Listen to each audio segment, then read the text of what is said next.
Hi there, how's everyone doing? I hope you're all doing well and having a good weekend.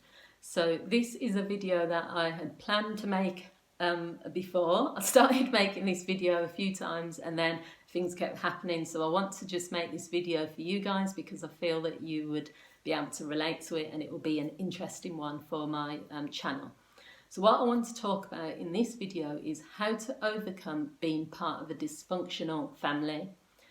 So all of us in life we're born obviously as individuals. We, operate as individuals once we become adults, but we're always part of some sort of unit. You can't operate in this world alone. You might feel that you're alone, but you're part of a unit because you are part of either a family unit. You may have your extended family, you may have your partner and your child. You're part of a unit when you go to work because you have your colleagues. You're even part of a unit when you're living in an apartment, because what I mean by that is if something happens, say there was a flood or a fire or, there's too much noise disturbance and stuff, you're all connected in that sense of someone would either say something to you or something would happen. We're all connected in certain ways. So you have to recognise that you have what you're contributing towards these units and these groups and these dynamics is going to either make things better, make things worse. However, when you're part of a dysfunctional family, especially when you're growing up within that environment, you have no choice of the matter. You could be, some other types of dysfunction could be fighting, domestic violence between your parents, fighting, your siblings could be the ones fighting you. You could be in a family where everyone's fighting each other. You come home from school and you've got to either get stuck in and get fighting, or you're carrying under the table because it's just too much.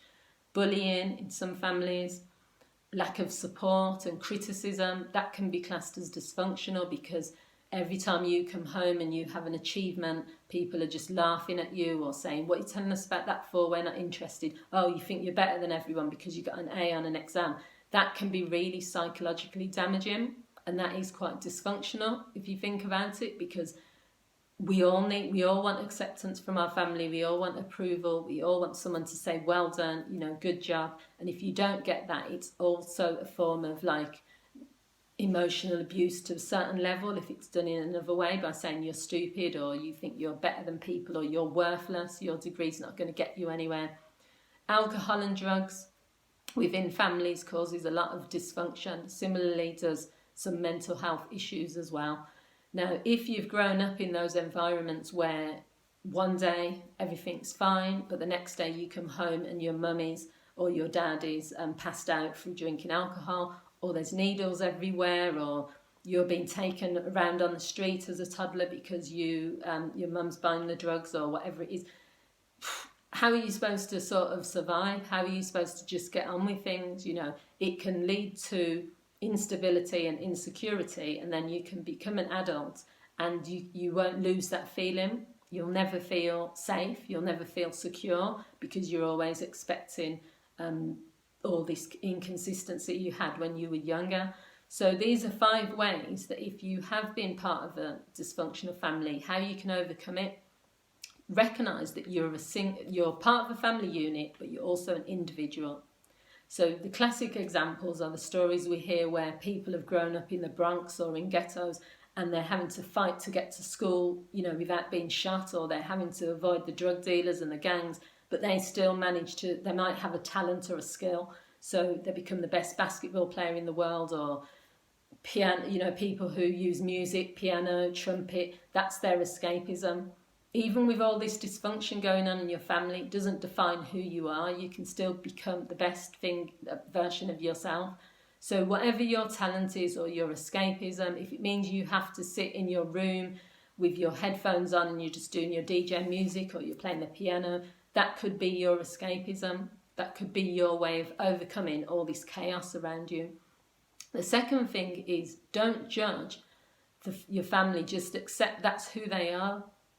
I grew up, I think, there's 9 of us in my family, plus It's competitive. I wouldn't say it's dysfunctional because we all love each other. We're all there for each other, but we are nine different personalities, and it is at times it felt like you have to come in, you have to compete. Everyone wants to be the best at this. Everyone's fighting for attention. Everyone is like, you might have a bit of teasing, a bit of banter. Everyone's labeling people.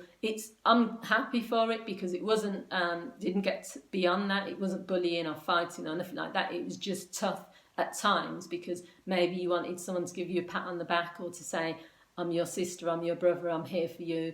We didn't grow up like that, but at the same time, if I need my family, they're there for me. However, that's how I got through it, was to study, was to get, be the only one to go to university, my family. I kept thinking about the future, I want the future for myself, so I put everything into the books. And I wasn't judging my family, I was saying, this is who they are. You can't spend time judging and saying, well, this is a dysfunctional, messed up family, so therefore I'm going to just keep criticising or moaning or complaining. It's not going to change the dynamic of that family. So all you can do is accept this is who they are. I'm a part of this, but I don't have to let it define me. Also, you don't have to be a part of the dysfunction. Set your own boundaries and expectations. If the rule in your house is that there's no meal times or no bedtimes, people are up there playing on their PlayStation all night so you can't get sleep because you've got an exam the next day, or you come home and there's no food and stuff, or you eat when you eat and whatever. Think of it as a challenge, whatever challenge you're going through at that time, and you get through it, it can help build you as a person. So what I would do if I was in that situation is I would create my own boundaries. I would say, well, I know that my mum, my sister and my brother have loud music on at blah, blah, blah. So I'm going to put my headphones in. I'm going to go to bed at this time. I'm going to do this. I know there's no food that's going to be in the house. So therefore I'm going to eat loads at school, or I'm going to save up my pocket money, buy my own food. It's not something that you'd want to do, but the dysfunction is still going to be there. So it's about, how can I adapt, adjust, evolve, and get the best out of this situation? The fourth thing is personal development and developing resilience. Whether you've been bullied, whether your family has just been a complete nightmare and you didn't get the nurturing that you wanted, building resilience and also personal development can help you get through most things in life. What you're doing is you're building yourself up to be a strong person that can, when there's knockbacks, you can get back up from them.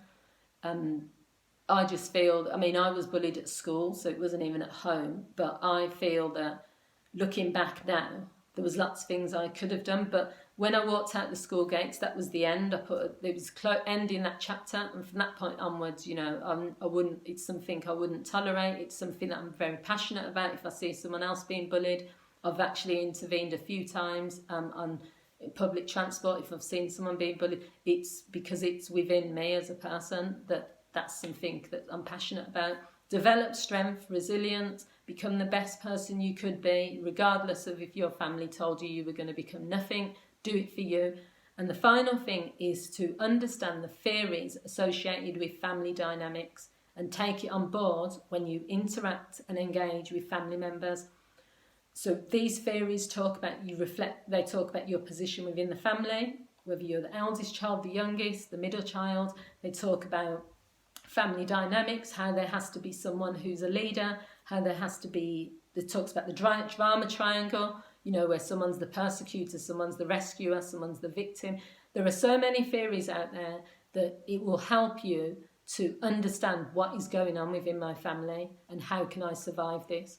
Because for many people, they later on go on to develop anxieties, they go on to develop attachment issues with relationships, issues with trust. It's a major thing because your family is your first role model, really. What happens within your family unit as you're growing up, it provides you with the values, your beliefs, your views of the world, really.